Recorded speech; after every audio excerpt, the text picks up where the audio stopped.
sendiri di dalam khalwatnya, dia mengingat Allah Subhanahu wa taala, merenungkan tentang Allah, mengagungkan Allah, membesarkan Allah dan lain sebagainya. Dia bermunajat kepada Allah dalam kesendiriannya.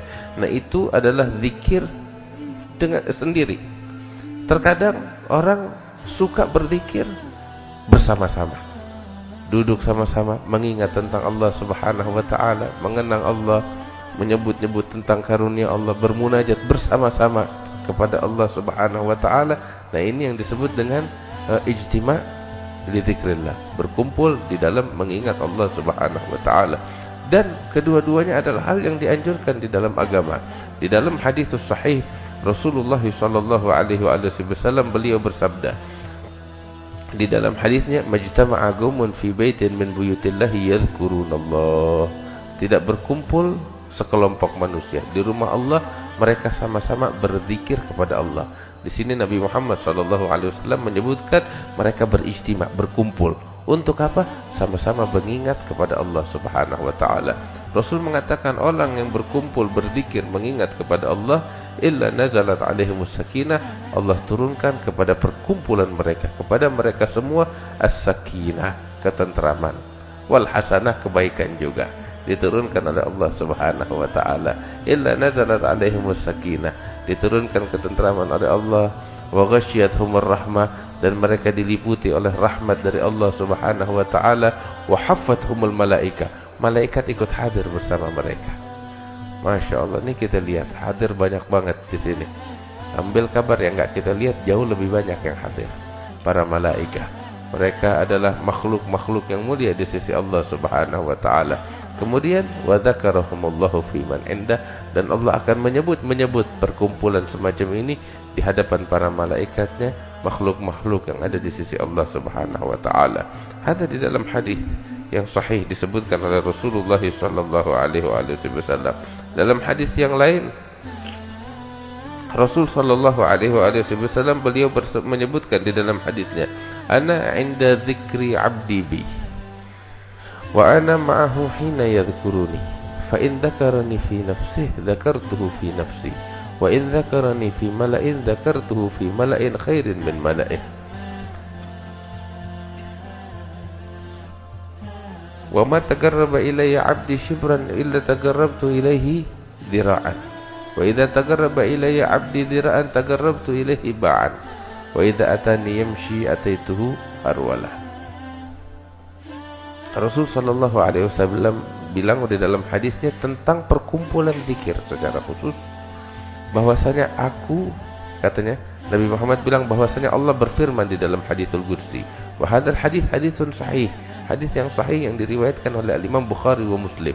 Rasul sallallahu alaihi wasallam mengatakan bahwasanya Allah berfirman, Allah mengatakan, aku sesuai prasangka hambaku terhadapku.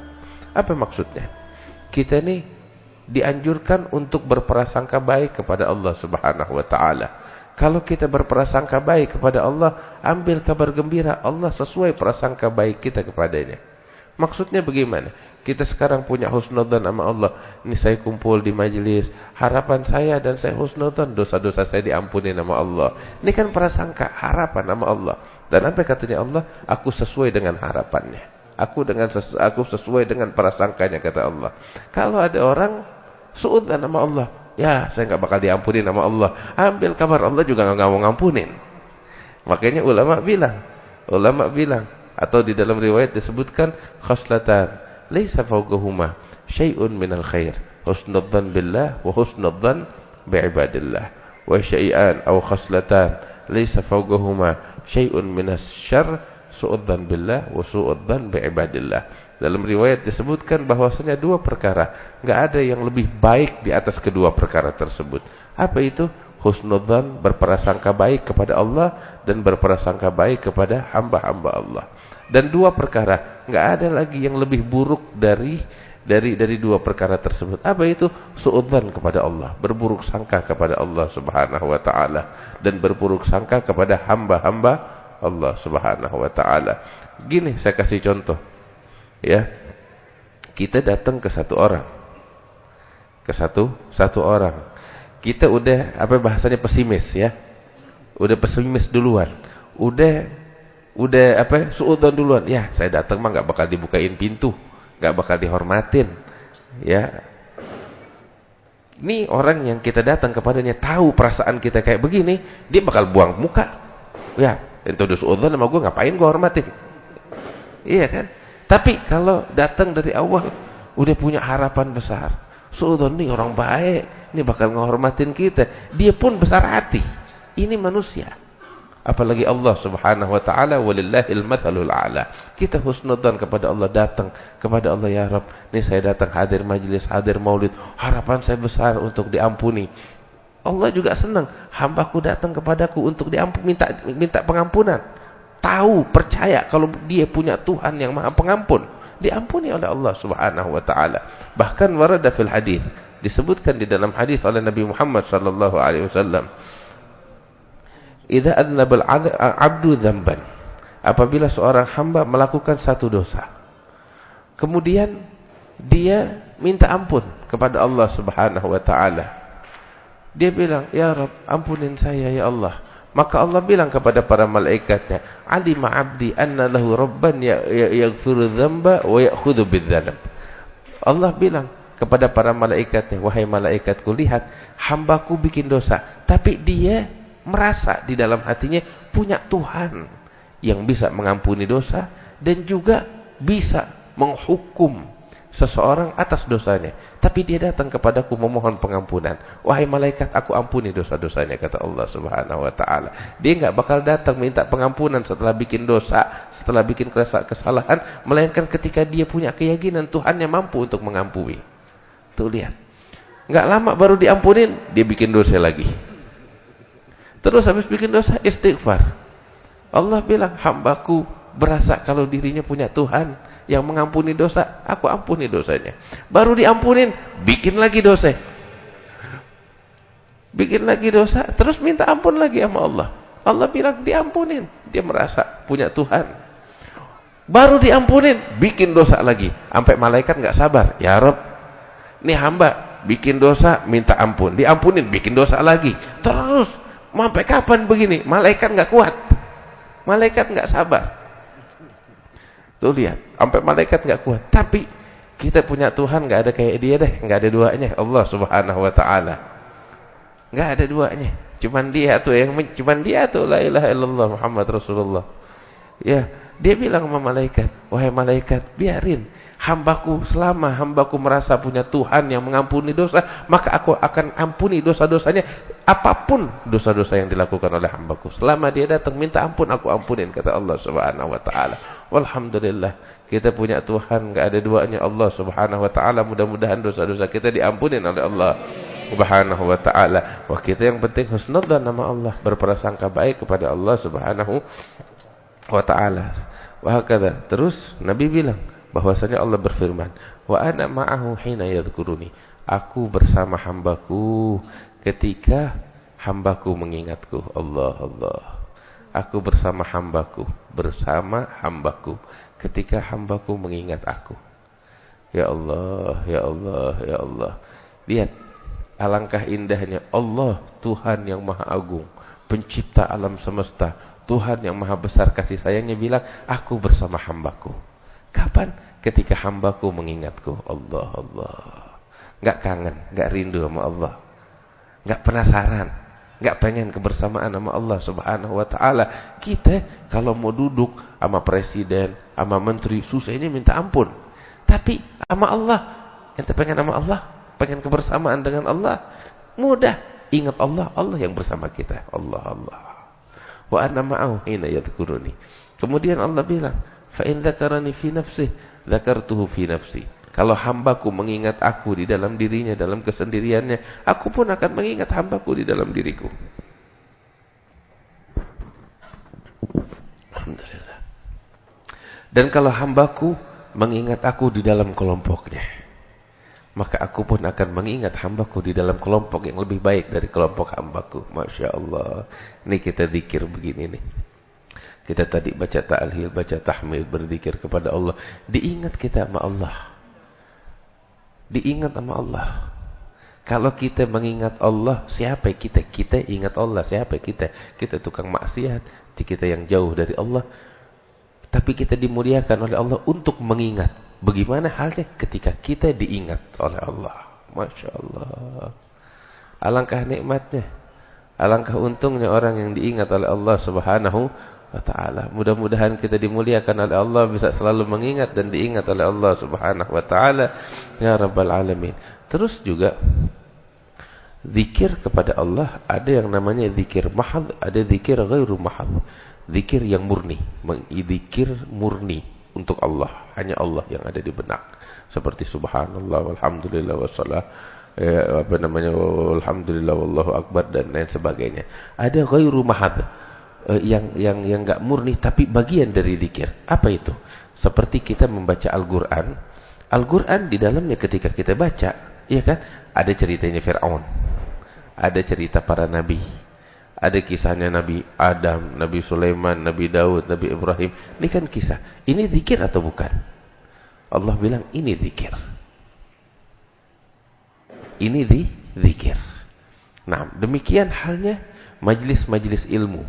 Ketika kita mengkaji ilmu agama secara khusus, itu adalah majlis zikir. Sebab ilmu yang datang, yang kita kaji, datangnya dari mana? Dari Allah Subhanahu wa ta'ala, dibawa oleh Nabi Muhammad sallallahu alaihi wasallam. Nah, demikian halnya ketika kita bersalawat kepada Nabi Muhammad sallallahu alaihi wasallam juga zikir. Makanya Allah bilang di dalam Al-Qur'an, ya, innallaha wa malaikatahu yusholluna 'alan nabi ya ayyuhalladzina amanu shallu 'alaihi wa sallimu taslima. Allahumma shalli wa sallim barik alaihi. Salawat kita ketika kita ngucapin Allahumma shalli 'ala sayyidina Muhammad, itu zikir. Kenapa zikir? Iya, sebab ketika kita bilang ya Allah, zikir apa bukan tuh? Nyebut nama Allah bukan? Limpahkan salawat serta salammu kepada Nabi Muhammad sallallahu alaihi wasallam. Ada zikir. Bahkan kisah tentang Nabi Muhammad pun adalah zikir kepada Allah Subhanahu wa ta'ala. Bagaimana? Kita kalau baca Al-Quran, di dalam Al-Quran Allah bagaimana mengatakan wadhkur fil kitabi Ibrahim.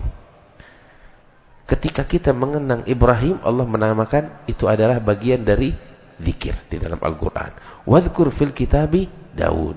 Wadhkur fil kitabi Musa, dan seterusnya dan seterusnya. Allah menyebutkan, ketika kita menyebut kekasih-kekasih Allah, itu juga bagian daripada zikir kepada Allah. Maka bagaimana halnya ketika kita menyebut Nabi Muhammad SAW. Nah, perkumpulan maulid yang kita adakan, perkumpulan maulid enggak lain adalah perkumpulan zikir kepada Allah Subhanahu wa ta'ala. Kita ngumpul mengenang Rasulullah, kekasih Allah, utusan Allah, yang mana ketika kita sebut Nabi Muhammad, identiknya udah sama Allah aja dah. Kita setiap kali nyebut nama Nabi Muhammad, identiknya sebutan Nabi Muhammad ada hubungannya dengan Allah. Apa sebut Sayyidina Hasan bin Thabit abiyatnya? Fadul arsy mahbudun wa hadza Muhammadu. Allah bilang dalam Al-Qur'an, wa rafa'na laka dzikrak. Kami angkat selalu namamu ya Muhammad. Kenapa? Bagaimana tuh diangkat namanya? La udhkar illa wa dzukirta anta ya Muhammad. Aku tidak disebut oleh hambaku, melainkan engkau ya Muhammad juga ikut disebut oleh para hambaku, katanya Allah. Artinya sebutan Nabi Muhammad adalah bagian daripada zikir kepada Allah Subhanahu wa ta'ala. Alhamdulillah, kita dalam hari-hari semacam ini, perayaan maulid, kita menyebut Rasulullah, mengenang tentang beliau, sejarah beliau, itu adalah bagian daripada zikir kepada Allah. Dan Allah bilang, wa ana ma'ahu hina yadhkuruni fa in dzakarani fi nafsihi dzakartuhu fi nafsi wa in dzakarani fi mala'in dzakartuhu fi mala'in khairin min mala'ih. Mudah-mudahan kita dijadikan oleh Allah Subhanahu wa ta'ala sebagai orang-orang yang senantiasa berzikir kepada Allah. Dan perkumpulan kayak begini, kata Rasul dalam hadisnya, idza marartum bi riyadil jannati farta'u. Kalau kalian melewati majelis-majelis zikir, taman-taman surga, ya, ketika kalian melalui taman-taman surga, maka hendaknya mampir di situ, kata Nabi Muhammad. Sahabat nanya, apa itu taman-taman surga? Qala lagu zikir, perkumpulan zikir kepada Allah Subhanahu wa ta'ala. Naam. Dalam hadis yang lain Rasul sallallahu alaihi wasallam beliau bilang, inna lillahi malaikatun sayyara fil ardi yatlubuna majalis dzikir. Di muka bumi ini ada malaikat-malaikat yang kerjanya keliling. Ngapain keliling? Cari majlis-majlis zikir kepada Allah Subhanahu wa taala. Masya Allah. Tuh lihat, para malaikat Kerjaannya apain? Kerjaannya nyari majelis-majelis zikir. Habis hadir di sini, dia cari lagi majelis yang lain untuk hadir lagi. Alhamdulillah. Orang yang demen sama majelis, habis dari majelis ke majelis, dia yatashabbah bil malaikah. Dia berusaha untuk menyerupai para malaikat Allah Subhanahu wa taala. Ada orang tuh kegemarannya begitu. Hadir majelis. Begitu usai majelis, dia cari lagi majelis yang lain. Begitu selesai majelis, dia cari lagi majelis yang lain. Terus harian. Aneh kenal beberapa orang ya minas shalihin itu begitu, keluar pagi, pulang malam. Bagaimana keluar pagi? Dia keluar pagi hadir pengajian. Usai pengajian, pindah lagi ke rumah yang lain, hadir pengajian lagi. Terus begitu, pulang ke rumahnya malam dari majelis ke majelis. Hadza yatashabbah bil malaikah. Ini menyerupai para malaikat Allah Subhanahu wa taala. Itu Nabi sallallahu alaihi wasallam bilang, apabila malaikat mendapati perkumpulan zikir, mereka memanggil kawan-kawannya para malaikat yang lain hingga para malaikat semuanya berkumpul di majelis zikir. Masya Allah. Makanya saya bilang, ini kita hadir begini, yang hadir banyak, malaikat yang ikut hadir jauh lebih banyak lagi. Bukan saya yang bilang, Nabi Muhammad sallallahu alaihi wasallam. Ya Allah, ya Rabb, ya Rabb. Terus dalam hadis itu disebutin, ngapain sih malaikat hadir? Mereka tuh pengen ngambil berkah dan pengen bawa berkah. Ya, malaikat pengen hadir berkah, hadir cari berkah dan juga ingin membawa keberkahan dari Allah Subhanahu wa taala serta membawa laporan setelah itu kepada Allah. Kalau udah selesai majelis, itu malaikat ditanya sama Allah, wahai malaikatku, kalian hadir di majelis? Iya ya Allah. Apa yang terjadi di majelis? Dalam majelis tersebut apa yang dilakukan? Allah Maha tahu. Enggak perlu nanya lagi. Cuman kenapa Allah nanya di sini? Allah pengen tunjukin bakal kita betapa besar perhatian Allah kepada orang-orang yang ngumpul berzikir kepada Allah. Allah ingin tunjukkan, nih begini nih, Allah perhatian. Nanya padahal Allah udah Maha tahu. Apa Allah tanya? Wahai malaikatku, apa sih yang dilakukan oleh hambaku? Allah udah tahu. Cuman Allah nanya pengen nunjukin, nih perhatian Allah kayak begini. Tanya, apa yang dilakukan? Malaikat bilang, ya Rabb, mereka bertahlil, bertahmid, berzikir kepadamu. Allah bilang, mereka mengingat aku. Memangnya mereka ngelihat aku, katanya Allah. Kita nggak ada yang lihat Allah, tapi kita beriman dan percaya sama Allah. Malaikat bilang, ya Rabb, nggak ada yang ngelihat Allah. Allah bilang, kalau kira-kira mereka pada lihat bagaimana? Kalau kita ya kenal sama Allah, dikasih kemuliaan sama Allah, bisa mengenal Allah dengan hati kita, bagaimana? Wallahi kita nggak bakal kenal sama manusia, udah cukup sama Allah Subhanahu wa taala. Kita bakal habiskan seluruh hidup kita hanya untuk Allah. Malaikat bilang gitu, ya Rabb, kalau mereka melihat engkau, mereka bakal habiskan tuh hidupnya hanya untuk berzikir. Allah nanya lagi, terus mereka di majlis berdoa kepadaku.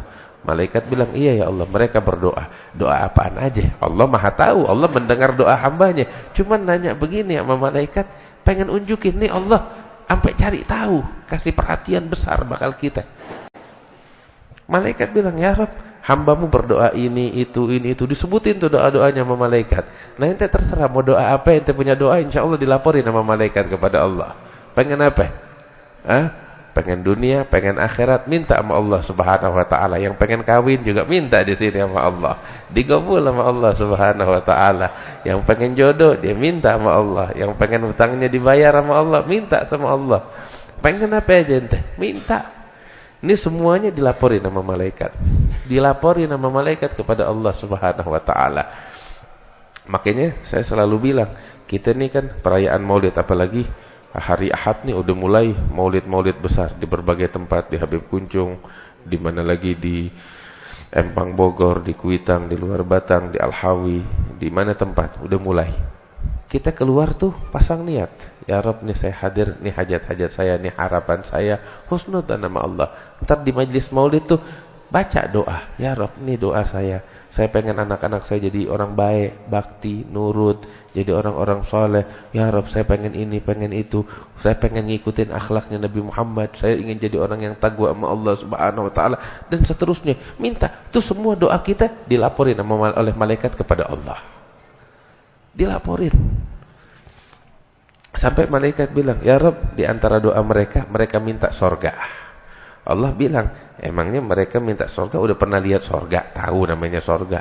Malaikat bilang, ya Rabb, mereka belum pernah lihat sorga, tapi mereka beriman. Mereka beriman kepada sorga. Allah bilang, kalau lihat sorga, gimana kira-kira dia orang? Saya tanya, ya. Kalau saat ini, Allah perlihatkan bakal kita istana yang megah yang ada di sorga. Bisa tidur gak kira-kira kita? Bisa, nggak mau hidup di dunia, cuman pengen kejar tuh. Itu baru istananya. Kalau kira-kira bidadarinya bagaimana? Allah. Bidadarinya kalau ngeludah di lautan, di samudera, tuh samudera yang asin berubah jadi manis karena ludahnya, air liurnya bidadari sorga. Allahu Akbar. Syuf.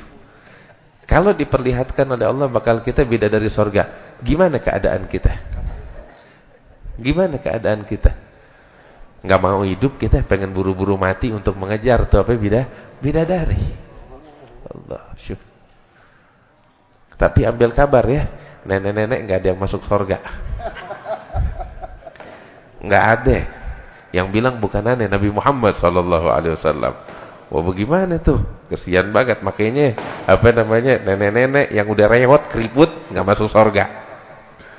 Ada satu perempuan nenek-nenek datang kepada Nabi Muhammad SAW, bilang sama Rasulullah, ini nenek udah keriput, udah rewot.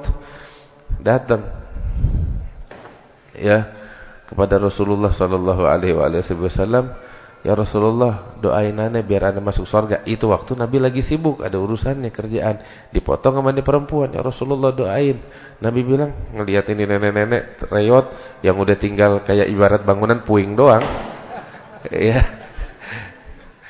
Nabi bilang, Bu, maaf di surga kagak ada nenek-nenek ya. Nabi jalan, nyelesain kerjaannya. Ini perempuan dengar begitu dia melongo. Hah? Di surga nggak ada nenek-nenek reyot. Dia pulang nangis, ngegerung. Anak-anaknya pada repot semua. Umi kenapa? Tadi keluar bahagia mau ketemu Rasulullah, kok pulang nangis, ngegerung begini, histeris. Kenapa? Iya, saya datang kepada Rasulullah minta didoain masuk surga. Nabi Muhammad bilang nggak ada nenek-nenek di surga. Akhirnya anak-anaknya semuanya datang kepada Nabi Muhammad. Ya Rasulullah, lebih ibu kami nangis, ngegerung. Kenapa? Iya, barusan dia datang minta didoain masuk surga, engkau bilang nggak ada nenek-nenek di surga. Nabi bilang, tersenyum tertawa, bilang sama ibu kalian, insya Allah dia masuk surga. Cuman kalau masuk surga modelnya nggak begini, berubah jadi muda lagi, jadi perawan lagi, jadi cantik lagi. Bidadari yang paling cantik di surga, nggak ada apa-apanya dibanding wanita dunia yang masuk surga. Masya Allah. Mudah-mudahan kita dikawinin sama Allah dengan wanita-wanita surga tersebut. Mudah-mudahan wanita-wanita kita semuanya dimasukkan oleh Allah ke dalam surga, ya Rabbal Alamin. Nah, kita kalau diperlihatkan sama Allah kenikmatan surga tuh, dikasih lihat istana sama Allah, dikasih lihat bidadari surga, gimana kira-kira? Bisa hidup di dunia? Enggak mau hidup. Ya Rabb, pengen buru-buru masuk surga. Ya Rabb, enggak enak deh hidup di dunia, pengen ngejar itu. Itu yang disampaikan sama malaikat. Ya Rabb, kalau mereka lihat surga, nggak bakal mau hidup, mereka bakal mengejar itu surga. Iya kan? Kita kalau dilihatin sama Allah surga, ya udah nggak nafsu sama dunia. Ceritanya aja bikin kita nggak nafsu sama dunia. Cerita surga, bagaimana kalau kita lihat langsung? Ya Allah, beberapa orang dikasih lihat sama Allah. Terus Allah bilang lagi, mereka minta perlindungan dari api neraka. Emangnya mereka pernah lihat api neraka? Malaikat bilang, ya Rabb, mereka nggak pernah lihat api neraka, tapi mereka beriman. Kira-kira kalau diperlihatkan api neraka bagaimana? Allah yahfad, jangan sampai. Na'udzubillah. Kalau depan mata kita bukan api neraka ya, depan mata kita diperlihatkan tuh gunung meletus. Depan mata kita jarak 2 meter. Enak gak kira-kira? Kagak enak kan? Bagaimana kira-kira dengan api neraka yang panasnya sangat dahsyat? Ya Allah, ya Allah, nggak bisa hidup kita, dan nggak berharap untuk mati, dengan hidup di dunia aja deh, daripada nggak punya harapan, takut banget. Malaikat bilang gitu, ya Rabb, mereka kalau lihat neraka, ya mereka bakal habiskan seluruh hidup mereka untuk menjauhkan neraka. Terus Allah bilang apa malaikatnya? Ushidukum ya malaikati anni qad ghafartu lahum. Aku persaksikan kepada kalian wahai para malaikatku, itu yang pada ngumpul zikir sama Allah kepada Allah, mereka semuanya udah aku ampunin dosa-dosanya, kata Allah Subhanahu wa taala, dan segala harapan mereka sebagaimana riwayat Muslim, dan segala harapan doa dan doa mereka telah aku kabulkan, kata Allah Subhanahu wa taala. Ya Rabb, mudah-mudahan kita dikabulkan oleh Allah. Malaikat satu bilang, ya Rabb, tuh ada yang hadir maulid, dia bukan mau berzikir tapi pengen nyobain kebulinya doang. Yang begini nih dapat pengampunan apa enggak? Dapat pengampunan apa enggak? Allah bilang walahu qad ghafartuhumul qaum la yashqa bihim jalisuhum. Katanya dia nih yang datang cuman bakal kebuli, dia juga udah diampunin dosanya oleh Allah.